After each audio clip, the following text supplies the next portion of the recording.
Hey everyone, good morning. Good morning. Hope you are doing well today. Just up early this morning, having a coffee, getting back to some clients.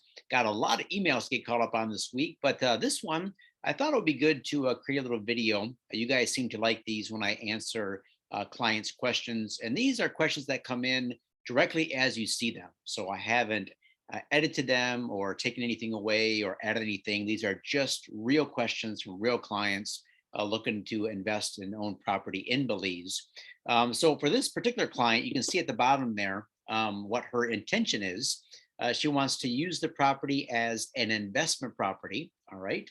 She asked me if I focus only on Ambergris Caye, and she thinks she would like to explore properties in the southern region due to affordability. She hasn't visited Belize as of yet, but she plans to visit soon. So excellent. This is all really, really good information. So when I jump on a Zoom call with this client, I want to find out exactly what she has in mind when it comes to investment property. Like what does she see this property doing for her? Oops, excuse me, had a timer going on there. As an investment, is she looking to rent out a portion of this property, living it several months a year? When she's not there, she wants it rented out. If so, how does she plan to do that? Does she want overnight rentals, catering to the tourist industry, or is she looking for more long-term renters? Kind of like, what is her idea of a good investment property, short term and long term? Because some properties are going to do better in certain areas, depending on the tourism of that specific area, the desirability of the property, and what she's looking for short term as compared to like what might be happening 5 or 10 years from now. So there's a lot of little variables to look at. I do only focus on properties on Ambergris Caye for the most part. Ambergris Caye seems to attract most of the investors, most people looking to come down to Belize and live. It's not for everyone, absolutely. I am biased, but I would tell you that I have lived on the mainland and I know very well all the areas that people tend to want to go and check out, like Corozal and Placencia and everything in between. I find the Ambergris Caye sort of checks all the boxes for about, I'd say 85, 90% of my clientele. So because of that, I just focus on Ambergris Caye. That's my market, and I know that very well. If you're looking for something in other areas of the country, then I would refer you out to reputable agents. So for example, Lincoln Ely, he's in Corozal. I also know some good agents down in Placencia, and let me know if you want any help in those areas. She does say she thinks she would like to explore properties in the southern region due to affordability. So that's one thing we can address here. Mainland properties are not island properties. Island properties are always going to be more expensive. Number one is because there's a shortage of land. Islands inherently have less land because your proximity is often very close to the water or on the water itself with water views. That also adds to the value of the property. So prices are going to be higher for those. But also for building, everything that is built on the island has to come out by barge. So there's some barge costs and things like that. So it's true. You can absolutely find less expensive properties on the mainland, but you got to think about this too. It's going to come at a cost, not just the cost of the real estate. The mainland, when you look at the Belize Tourism Board records regarding tourism in each area, first of all, nightly rates tend to be a lot less on the mainland. Occupancy rates for many areas are also less. The reason is simply desirability of a vacationer.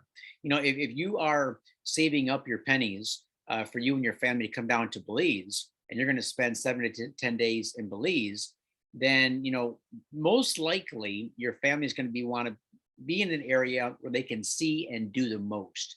That happens to be Ambergris Caye, maybe a few days in Caye Caulker, because they want to fish and dive and snorkel and drive the golf cart around and things like that.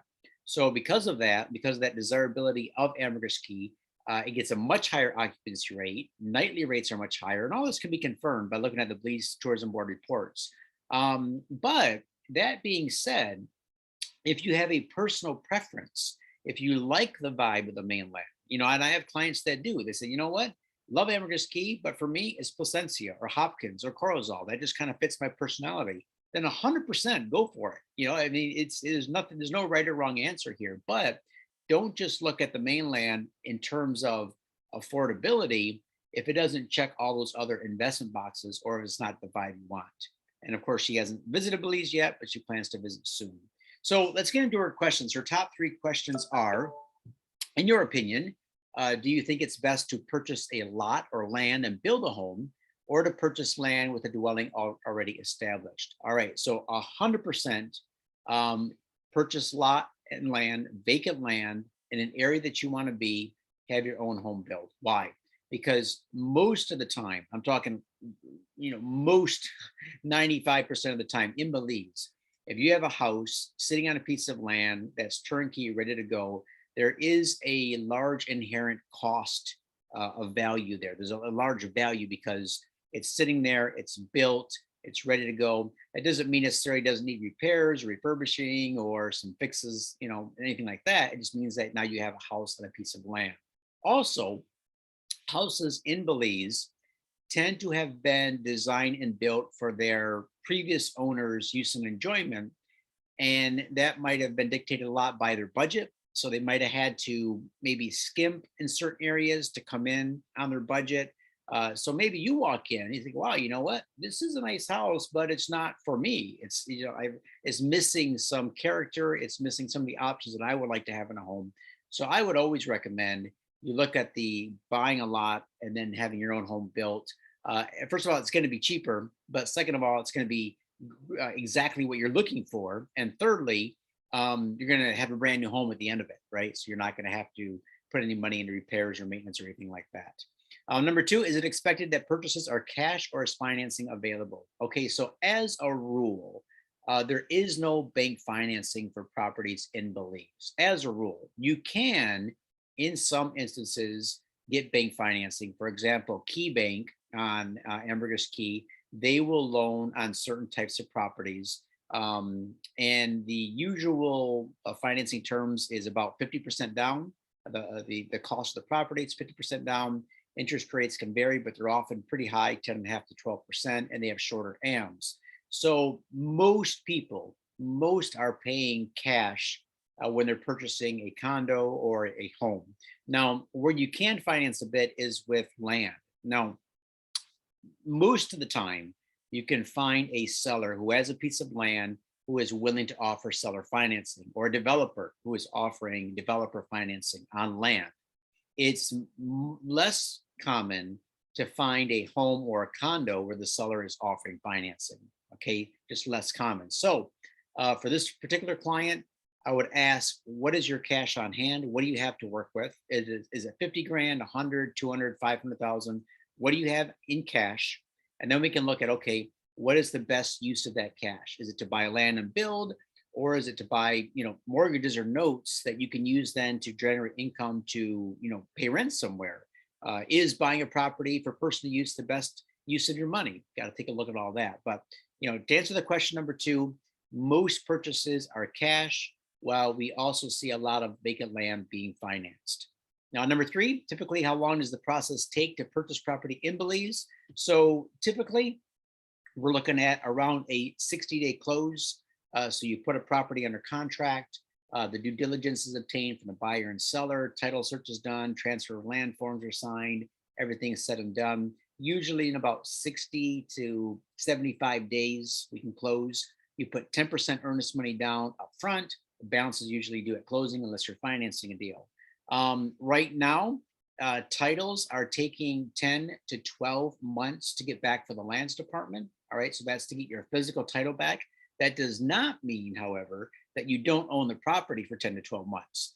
That just means that all of your paperwork has been completed, signed, turned in to the lands department in Belmopan, and then they start the process of looking at all the paperwork, doing their due diligence, doing an evaluation of the property, finally getting around to issuing a new title in your name or the name of your company. But through the process, you are the legal owner of the property. It just takes that long physically to have the new titles issued.